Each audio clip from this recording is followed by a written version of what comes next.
इतकी नीत आणि नालायक अवलाद तुमची उभ्या महाराष्ट्राला बघितली.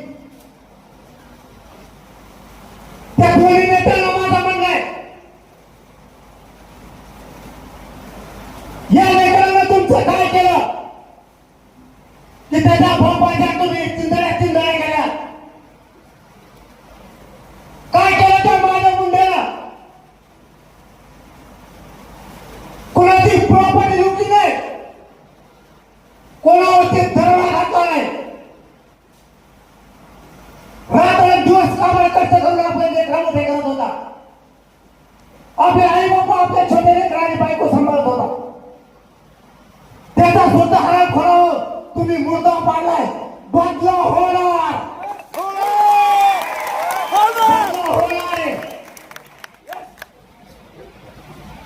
तुम्ही आनंद साजरा करता. तुम्हाला वंजाऱ्याच्या मराठ्यांच्या मतं पाहिजे,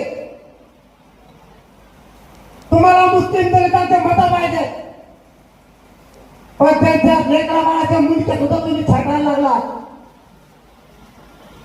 तुम्ही सुद्धा पुढच्या काळात सोपं समजू नका. टोळ्या वाटतंय तुमच्याकडे, टोळ्या प्रत्येकाजवळ फेकू विसरू नका. लोकांना त्या वेळ आणि त्या रस्त्याला यायला वेळ लागणार नाही. म्हणून गृहमंत्र्यांना सांगतो आणि बीडच्या एसपी साहेबांना सांगतो, आरोपी अटक करा.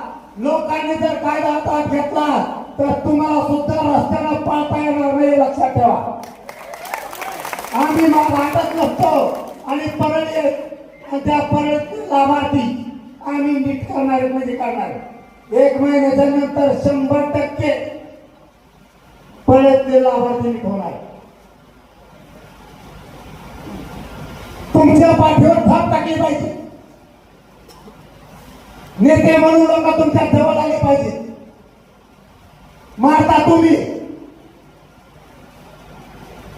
लोकांना.